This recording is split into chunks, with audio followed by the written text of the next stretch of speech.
Pastor David here. It's Thursday, time for our weekly video update.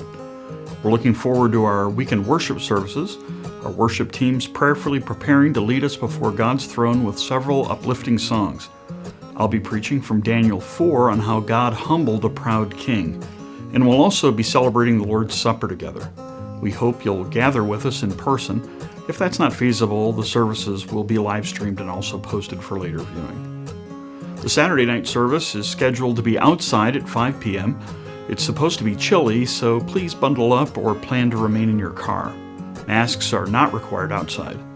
We're expecting rain on Sunday morning, so that service will be in the gym at 10:30 a.m.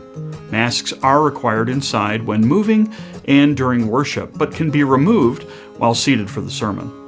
We can only accommodate 125 people indoors, so registration is required.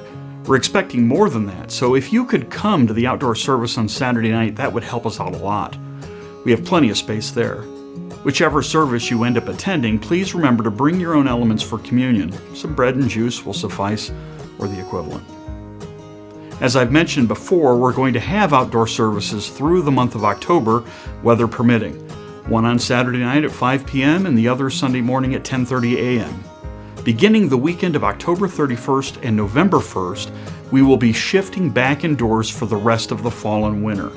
We're also shifting back to the 3-service format, yet with one variation. Saturday night at 5 p.m. in the gym, Sunday morning at 9 a.m. in the sanctuary, and Sunday morning at 10:45 back in the gym. The 2 services in the gym will feature the full worship band, while the service upstairs in the sanctuary will have more of an unplugged feel with Tim on acoustic guitar and Tina on piano. Again, that's scheduled to begin the weekend of October 31st and November 1st, which happens to be Time Change Weekend.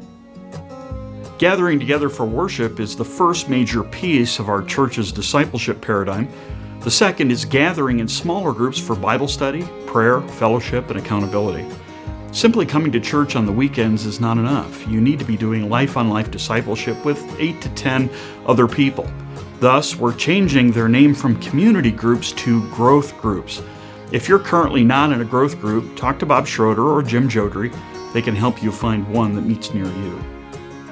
We have a number of people signed up for the newcomer receptions after both services this weekend. If you're newer to our church and you'd like to meet some of the leaders, including this guy, please plan to join us. You can RSVP to Jim Jodry, jimj@vcbweb.org. Prayer meeting will be in person this coming Wednesday, October 7th. If you can't attend in person, they are still going to have a Zoom option. This is just for this meeting. The rest of the meetings in the month will be on Zoom. We will be restarting Kids Church for 1st through 5th grade next weekend, October 10th and 11th. This will be available at both services. Children's ministry is already available for both services for ages birth through 5. Our next congregational meeting will be on Sunday, November 1st at 6:30 p.m. We will be voting on new leaders as well as discussing other church business. It will be a Zoom meeting like the last one. Speaking of voting on new leaders, the nominating team has completed their work. The slate of new candidates for elder include Robin Netzel and Ron Velour.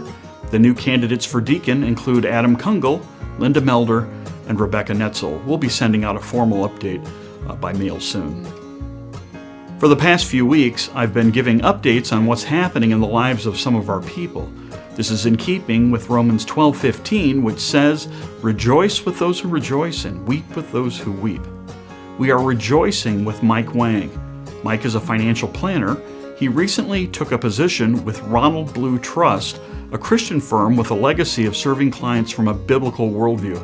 Mike's excited about helping people manage their wealth so they can be free from financial worry and be generous.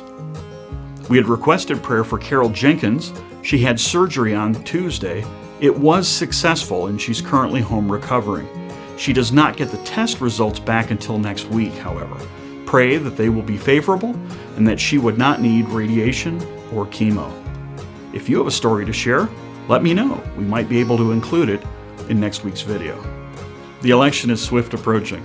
The results of this election are going to have significant ramifications for our country going forward, including our religious freedoms.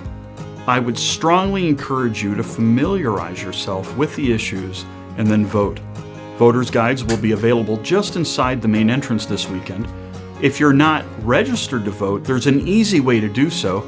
Just text My Voice to 76076, or you can register online. We'll put a link in the e-newsletter. The deadline to register is Sunday, October 18th. There's much going on around us that can make us afraid or anxious. Remember, our God is on the throne. At the end of the book that bears his name, Job says to God, I know that you can do all things, and that no purpose of yours can be thwarted. Let's agree together to trust God regarding COVID, rioting, the election, and anything else that's going on. Let's show ourselves to be people of faith. The world will see the difference in us. God bless you.